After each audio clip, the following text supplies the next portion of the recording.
Evidentemente la arqueología es una de mis pasiones. Es algo de lo que tengo que agradecer mucho en la vida por todo lo que me ha dado. ¿Por qué estudié arqueología? Creo que la misma vida me llevó a donde estoy. Recuerdo que de muy niño, en la ciudad de Córdoba, Veracruz, donde nací y pasé la infancia, mi padre nos llevaba de día de campo. Y entre esas correrías, pues íbamos a un sitio arqueológico que se llama Palmillas, en el municipio de Yanga, y ahí recolectaba pequeños fragmentos de obsidiana. Pero no fue hasta que concluí el bachillerato en el Cebetis 13 de aquí de Jalapa, Veracruz, que decidí que no, lo mío no eran los números, no me veía, no me visualizaba trabajar en una industria, ser un ingeniero. La mayoría de mis compañeros siguieron en esa carrera, y solamente recuerdo que un amigo y yo, que él estudió psicología y yo estudié antropología y arqueología, nos cambiamos de carrera. Todo el mundo nos dijo, se van a morir de hambre, no van a ser exitosos en la vida, ¿qué haces en esa carrera que no tiene futuro? Y bueno, aquí estoy, llegué a la Facultad de Antropología de la Universidad Veracruzana, y un buen amigo que ya falleció, fue de alguna manera mi maestro, el maestro Ramón Arellanos Melgarejo, en una reunión en el CEMAC, en el Club de Exploraciones, o sea, antes de estudiar arqueología, yo le pedí un consejo y le dije, le hablaba de usted, le dije, Ramón, quiero estudiar arqueología, ¿qué me recomiendas? Y él me dijo, no estudies eso, vete a otro lado. ¿Quién diría que décadas después, pues, nos reíamos Ramón y yo diciendo, mira, por más que te dije que no fueras arqueólogo, te dedicaste a esto.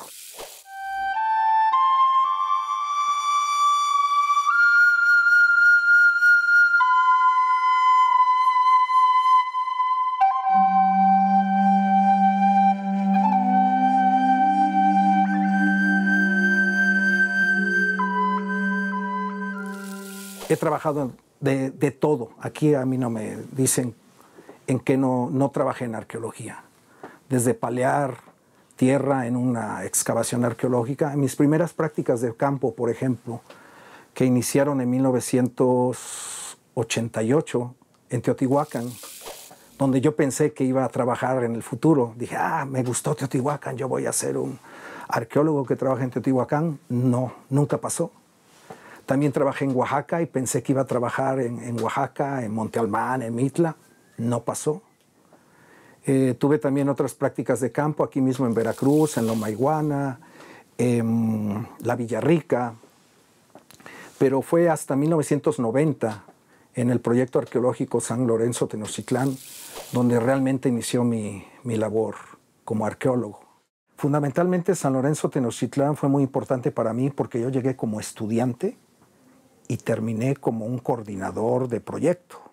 Y quizá el otro proyecto que fue un parteaguas en mi vida arqueológica fue el proyecto arqueológico de los Tuxtlas, dirigido también por mi maestro y mentor, el doctor Robert Sentley, de la Universidad de Nuevo México. Realmente fueron, no años, fueron décadas de trabajo de campo en los que hice de todo, como he mencionado.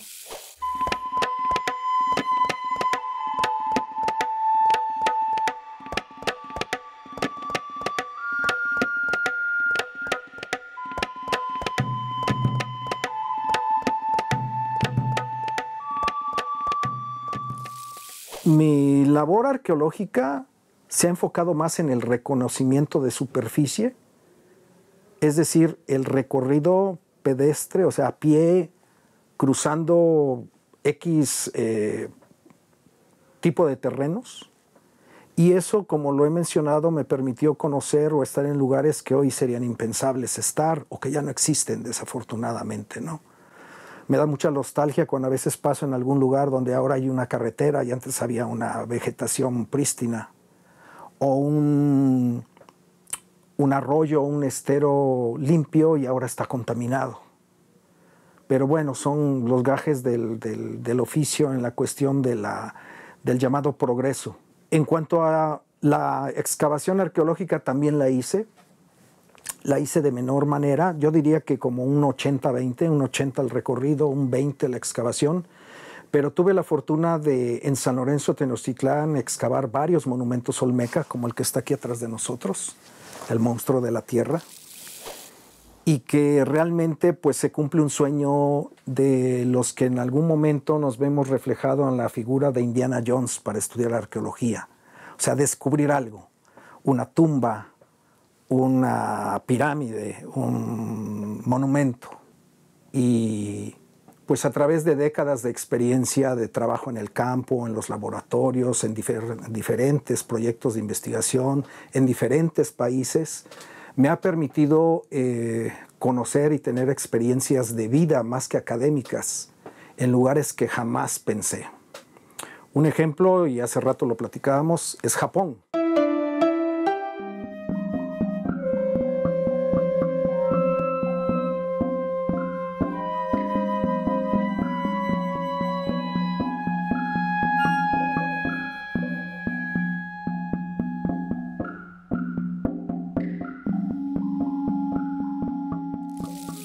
Bueno, la arqueología no solamente me ha llevado a Japón, fundamentalmente a Oriente, Japón y China en ese orden.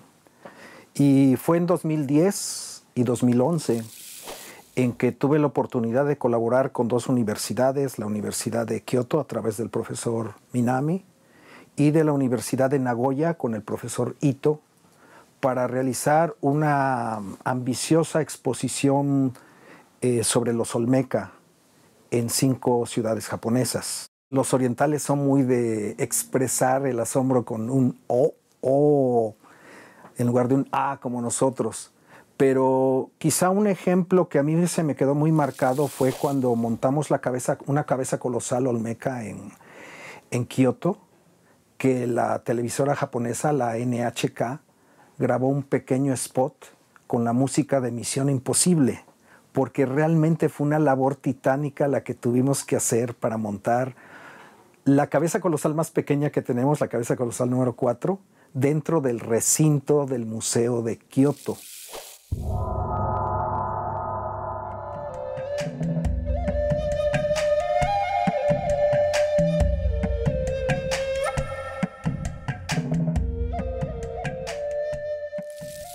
En China, en 2012, tuvimos la oportunidad de participar en una exposición que se llamó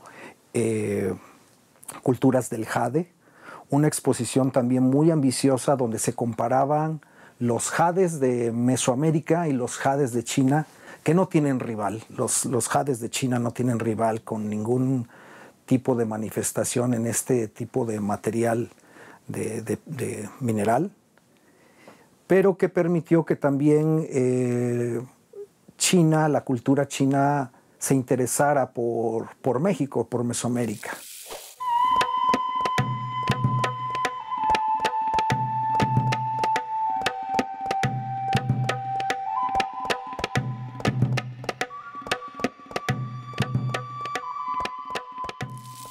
Un museo debe estar vivo no solamente en el sentido de mostrar piezas nuevas, sino también de ofrecer investigaciones recientes que nos lleven a cuestionar o aproximarnos a las culturas del pasado. Eso es bien importante. Las culturas del pasado explican por qué nosotros somos lo que somos actualmente, en el sentido de lo que hemos platicado, la identidad cultural, nuestras tradiciones, nuestro folclore. Eso es lo que nos hace únicos como veracruzanos y como mexicanos. Definitivamente el Museo de Antropología de Jalapa es uno de los museos más importantes del país. Tenemos la más completa colección de arte olmeca del mundo. Ningún otro museo, ni Museo Nacional de Antropología, ni el Museo de la Venta, ni el Museo Regional de la Venta en Villahermosa, Tabasco, ni cualquier otro que le pongan, tiene lo que nosotros tenemos aquí. Y no nada más en la Olmeca, donde tenemos 7 cabezas colosales en exhibición, decenas de piezas escultóricas Olmeca, hachas, máscaras, figurillas. sino también otras culturas como la cultura del zapotal, la cultura del tajín, la cultura de remojadas, tienen piezas emblemáticas no solamente de Veracruz, sino de la costa del Golfo de México. En ese sentido, nuestro museo tiene una presencia no solamente nacional, sino a nivel internacional muy preponderante. Un reflejo de ello es porque en forma reciente y en futuro vamos a tener exposiciones en China, en Canadá, en los Estados Unidos, en Europa. Esto quiere decir que están volteando hacia nosotros para ver lo que tenemos. Evidentemente, como cualquier obra de infraestructura reciente y moderna, el museo necesita mayor presupuesto.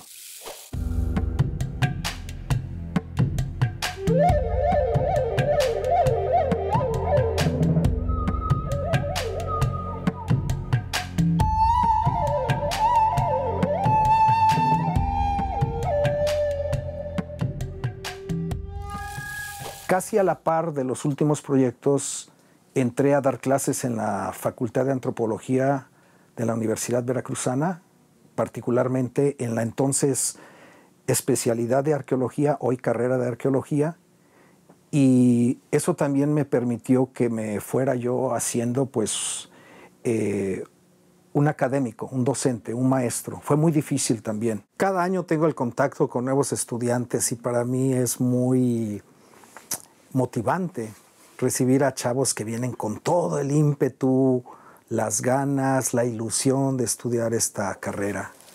Y siempre les digo, esta carrera es como cualquier otra, o sea, es como si hubieras estudiado medicina, derecho, ingeniería industrial, cibernética, lo que sea. Todas tienen su complejidad, todas tienen que involucrar un esfuerzo extra para tratar de ser el mejor. Pues recuerdo que mi abuelo, que no tuvo una educación formal, me decía, mijo, si tú vas a ser zapatero, tienes que ser el mejor zapatero del mundo o intentarlo. Si los muchachos entran con pasión, con labor, y eso no solamente se los digo a los estudiantes de arqueología, se los digo a los muchachos con los que entreno béisbol. Les digo, si vienes a jugar béisbol, vas a jugar con todo, con pasión, con fuerza. Si no te salen las cosas es diferente, pero por lo menos tú satisfactoriamente puedes decir, lo hice con lo mejor que pude. Y yo así juego ahora que soy un veterano. A lo mejor no juego perfecto, pero por ganas no me van a sacar. Y lo mismo le digo a los estudiantes, tienen que tener pasión, tienen que ser perseverantes, tienen que ser metódicos, tienen que ser profesionales y tienen que tener una ética de trabajo. Este no es una vida, esta no es una carrera para hacerse rico. No todo está explorado, no todo está descubierto y sobre todo carecemos del conocimiento de muchas cosas del pasado, como la tecnología antigua de cómo movieron los Olmeca las grandes piezas desde los Tuxtlas a sus capitales como San Lorenzo y La Venta. He ahí un ejemplo, ¿no? En ese sentido, la arqueología, pues sí, ya es una disciplina humanística o ciencia social que ha madurado. El avance tecnológico en los últimos años ha revolucionado la arqueología, no solamente de campo, sino también los estudios que se realizan hoy en día para determinar, por ejemplo, qué comían, cómo tallaban las piezas, cómo manufacturaban distintos materiales. Eso ha avanzado en los últimos años y seguramente es una revolución tecnológica que seguirá dando muchos éxitos para el futuro, ¿no? Me parece que en este sentido, pues, los estudiantes de arqueología tienen mucho por hacer todavía.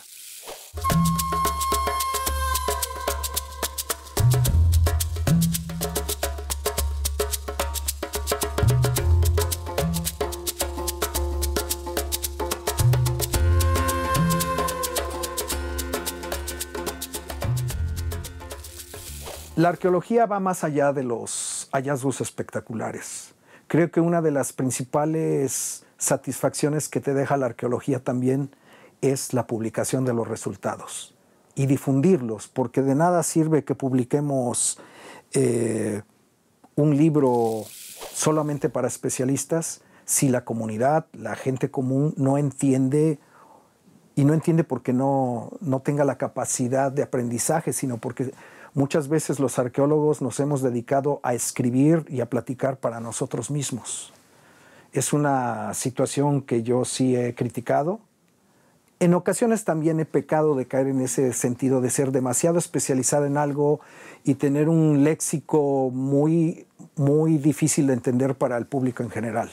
Pero cuando platico con mi familia, con mis amigos del béisbol y les explico, pues les llama mucho la atención.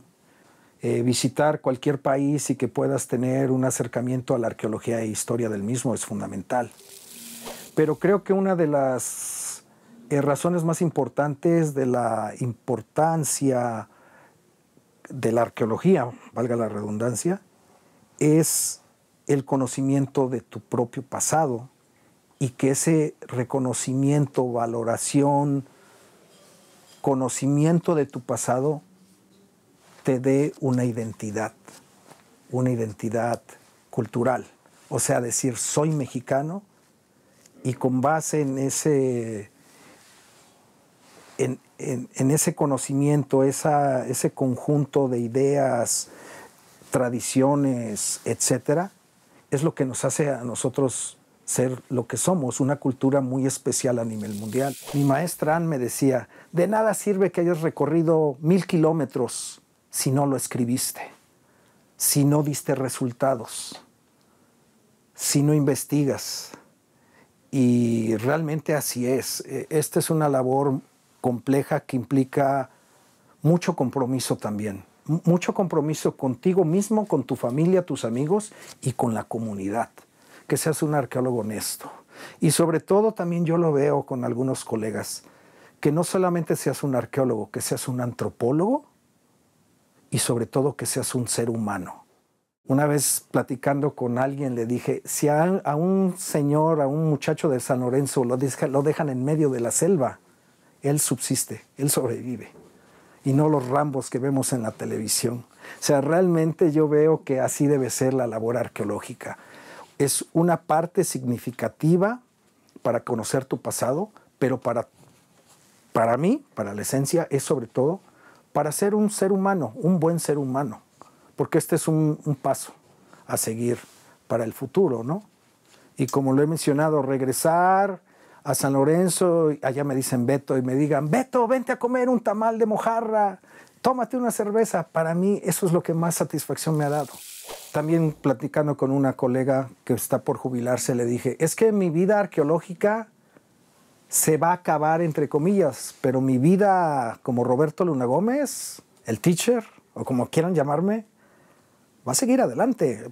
Cambian los derroteros, cambian los ciclos, cambian las personas, cambian los entornos. Este entorno que lo platicábamos, esto ha sido mi segundo hogar por casi 20 años aquí. Y así lo pasé, recuerdo cuando salí de la UNAM, el cubículo que dejé, en el cual estuve 5 años, fue en el cual comía, dormía, me bañaba en la UNAM, en antropológicas.